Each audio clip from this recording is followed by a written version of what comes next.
ಎಲ್ರಿಗೂ ನಮಸ್ಕಾರ. ಈ ದಿನ ಅವಳ ಕಾಲು ಸೋಲದಿರಲಿ ಪುಸ್ತಕದಿಂದ ಮತ್ತೊಂದು ಪದ್ಯವನ್ನು ಓದುವುದಕ್ಕೆ ಆರಿಸಿಕೊಂಡಿದ್ದೀನಿ.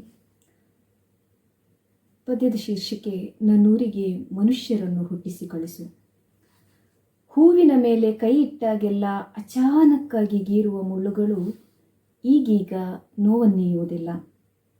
ನಿತ್ಯ ನರಕ ದರ್ಶನ ಪಡೆಯುವ ಖಾಲಿ ಕಣ್ಣುಗಳಿಗೆ ಮುಳ್ಳು ಹೂವಿನ ವ್ಯತ್ಯಾಸ ಗೊತ್ತಾಗುವುದಾದರೂ ಹೇಗೆ?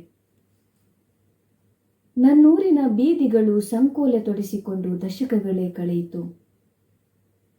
ಈಗಿಲ್ಲಿ ಸದ್ದುಗಳಿರುವುದು ಧರ್ಮಗಳಿಗೆ ಮಾತ್ರ. ಕಡ್ಡಿಯಿಂದ ಬೆಂಕಿ ಮತ್ತು ದೀಪ ಎರಡೂ ಹಚ್ಚಬಹುದು ಅನ್ನೋದೆಲ್ಲ ಹಳೆಯ ಕ್ಲೀಷೆ. ಇಲ್ಲಿ ತುರುಸಿನ ಸ್ಪರ್ಧೆ ಇರುವುದು ಬಡ ಅಮ್ಮಂದಿರ ಮಡಿಲು ಬರಿದುಗೊಳಿಸುವುದರಲ್ಲಿ ಮಾತ್ರ. ಗದ್ದುಗೆಗೆ ಒಂದಾದರೂ ಸುಲಭದ ದಾರಿ ಬೇಡವೇ?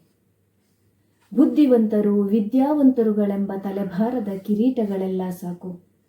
ದಯವಿಟ್ಟು ನನ್ನೂರಿಗೆ ಮನುಷ್ಯರನ್ನು ಹುಟ್ಟಿಸಿ ಕಳಿಸುದೇವಾ.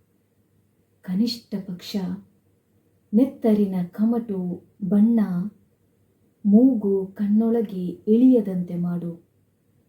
ಉಸಿರಿರುವಷ್ಟು ಕಾಲ ತಣ್ಣಗೆ ಬದುಕುತ್ತೇನೆ. ಧನ್ಯವಾದಗಳು.